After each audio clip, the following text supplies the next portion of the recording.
ৰাহুল গান্ধীয়ে এতিয়া ব্ৰহ্মাস্ত্ৰ প্ৰয়োগ কৰিছে হয় বিৰোধী দলপতি ৰাহুল গান্ধীয়ে ব্ৰহ্মাস্ত্ৰ প্ৰয়োগ কৰিছে এছ জয়শংকৰ বিদেশ মন্ত্ৰীৰ প্ৰতি অপাৰেশন সিন্দুৰক লৈ ভাৰতৰ বৈদেশিক মন্ত্ৰী এছ জয়শংকৰৰ ভাষ্যক কেন্দ্ৰ কৰি উত্তাল হৈছে দেশ শত্ৰু ৰাষ্ট্ৰ পাকিস্তানক আগতীয়াকৈ আক্ৰমণৰ খবৰ প্ৰদান কৰি জয়শংকৰে গুৰুতৰ অপৰাধ কৰিছে বুলি ভয়ংকৰ অভিযোগ উত্থাপন কৰিছে ৰাহুল গান্ধীয়ে পাকিস্তানৰ ভাষাত ৰাহুল গান্ধীয়ে কথা কবলৈ আৰম্ভ কৰিছে বুলি উলুটাই অভিযোগ কৰিছে বিজেপিয়ে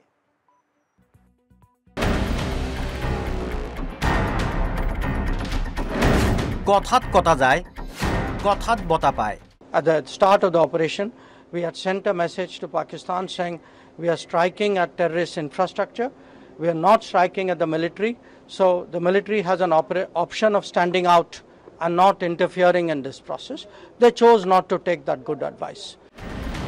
Operation Sindur আৰম্ভ কৰাৰ পূৰ্বে ভাৰতে সতৰ্ক কৰি দিছিল পাকিস্তানক ভাৰতৰ বিদেশ মন্ত্ৰী এছ জয়শংকৰে সংবাদ মাধ্যমৰ আগত কৰা এই মন্তব্য এতিয়া চৰম অস্বস্তিত পেলাইছে মোদী চৰকাৰক দেশজুৰি সৃষ্টি হৈছে বিতৰ্কৰ আক্ৰমণৰ পূৰ্বে পাকিস্তানক জনাই দিয়াটো এটা অপৰাধ ইয়াৰ বাবে কোনে প্ৰদান কৰিছিল কৰ্তৃত্ব এই কাৰ্যৰ বাবে ভাৰতে কিমান যুদ্ধ বিমান হেৰুৱালে বিদেশ মন্ত্ৰীয়ে অপৰাধ কৰিছে প্ৰথমে 17 মে তাৰিখে আৰু আজি পুনৰ এইদৰে এছ জয়শংকৰৰ বিৰুদ্ধে গুৰুতৰ অভিযোগ উত্থাপন কৰিলে লোকসভাৰ বিৰোধী দলপতি ৰাহুল গান্ধীয়ে আসলতে কি কৈছিল জয়শংকৰে At the start of the operation, we had sent a message to Pakistan saying we are striking at terrorist infrastructure. We are not striking at the military. So the military has an option of standing out and not interfering in this process. They chose not to take that good advice. Jaishankar এই মন্তব্যক লৈ ৰাহুল গান্ধীৰ আপত্তিৰ পিছতে উত্তাল হৈ পৰিছে দেশৰ ৰাজনীতি দিল্লীত এক সংবাদমেল আয়োজন কৰিও আজি বিষয়টোত গভীৰ উদ্বেগ প্ৰকাশ কৰিলে কংগ্ৰেছে और उसके बाद जयशंकर इस तरह का बयान दें जो पाकिस्तान में और पूरे देश में पूरे विश्व में हमारी हंसी उड़ रही है इसलिए राहुल गांधी बार-बार कह रहे हैं कि आप जवाब दीजिए इस फोरवार्निंग से ये जो आपने पहले ही पाकिस्तान को बता दिया इससे देश को क्या नुकसान हुआ यह हमारा लिए जानना बहुत जरूरी है देश के कितने हवाई जहाज गिरे देश को क्या नुकसान हुआ और कितने आतंकी बच के भाग गए ये जानना हम सब के लिए बहुत जरूरी है এইদৰে অৱশ্যে কংগ্ৰেছই নহয় আম আদমি পাৰ্টিয়েও উত্তৰ বিচাৰিছে মোদী চৰকাৰৰ পৰা ইফালে বিষয়টোত অনাহক ৰাজনীতি কৰা হৈছে বুলি উলটাই ৰাহুল গান্ধী আৰু বিৰোধীক সমালোচনা কৰিবলৈ এতিয়া আগবাঢ়ি অহা দেখা গৈছে বিজেপি নেতা সাংসদক ये राजनीतिक मुद्दा नहीं है The Congress Party and its senior most leadership, including Mr. Rahul Gandhi, several leaders, have often chosen to disregard what our armed forces say and instead raise or ask questions of them or the government. They asked for proof and evidence and questioned the surgical strike. They questioned Balkot. Now they are raising questions on Operation Sindur. Now it is for the Congress Party and Mr. Rahul Gandhi to decide whom do they have more faith on. Do they have faith on what Government of India says? Or do they believe the words of what is said in Pakistan and ask the same questions of Government of India?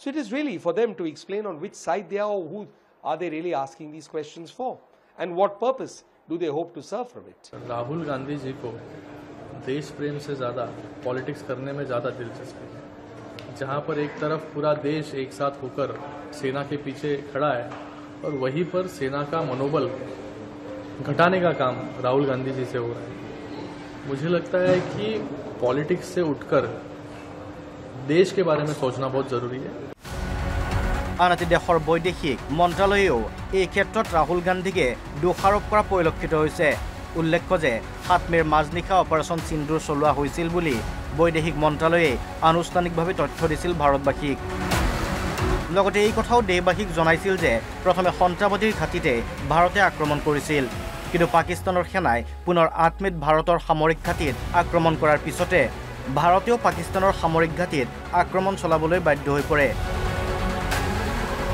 এই কথা নিজে ৰাজহুৱা কৰাৰ পিছত বিদেশ মন্ত্ৰালয়ে ৰাহুল গান্ধীৰ বক্তব্য কিয় বিকৃত আখ্যা দিছে তাকে লৈ সৃষ্টি হৈছে ৰহস্যৰ নেশ্যনেল ডেস্ক NB News আৰু এই অতি গুৰুত্বপূৰ্ণ প্ৰসংগত আমি সবিশেষ ডিটেইলছ ল'ব বিচাৰিছোঁ NB নিউজৰ এছ'চিয়েট এডিটৰ ৰাজীৱ গগৈৰ পৰা। ৰাজীৱ, আপোনাৰ ওচৰত আহিব বিচাৰিছোঁ।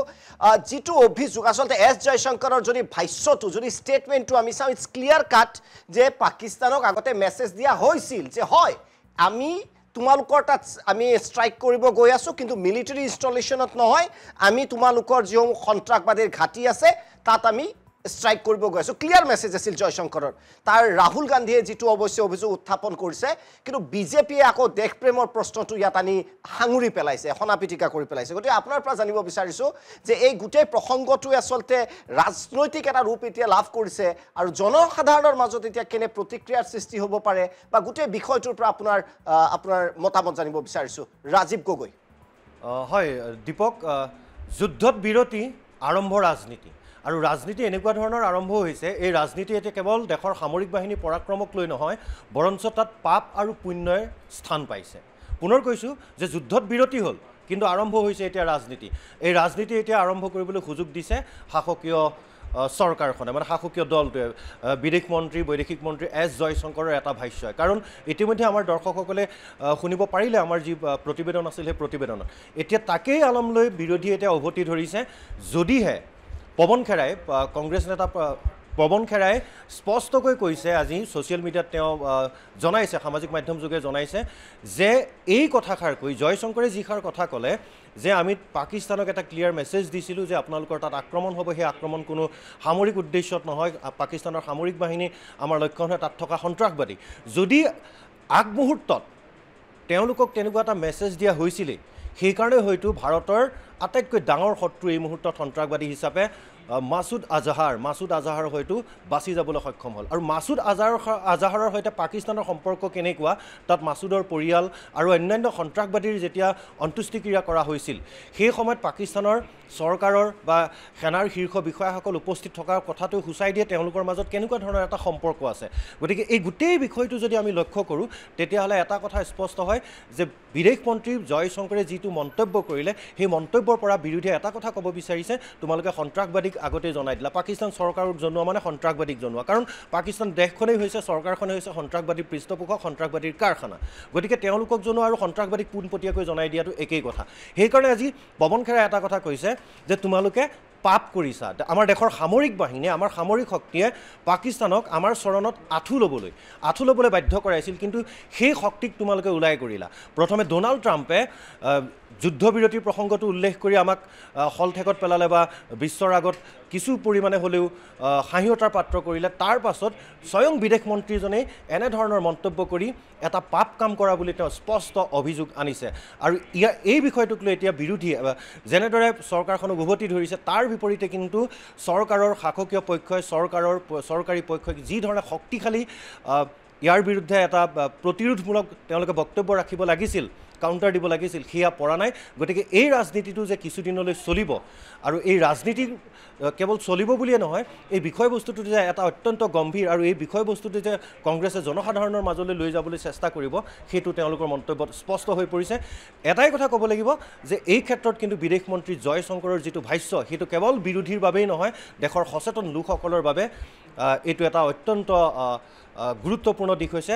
আৰু সকলোৱে জয়শংকৰক এই বিষয়টোক লৈ কিন্তু সমালোচনা যে কৰিব বা চৰকাৰখনক যে সমালোচনা কৰিব, সেয়া নিশ্চিত। ধন্যবাদ ৰাজীৱ গগৈ, আপডেটছ দিলে, ডিটেইলছ দিলে। গতিকে এয়া ল'ৰা ধেমালি নহয়, দেশৰ যিহেতু নিৰাপত্তাৰ প্ৰশ্ন আছে, আৰু নিৰাপত্তাৰ প্ৰশ্ন সৰ্বাতোকৈ শীৰ্ষত থাকিব এখন দেশৰ।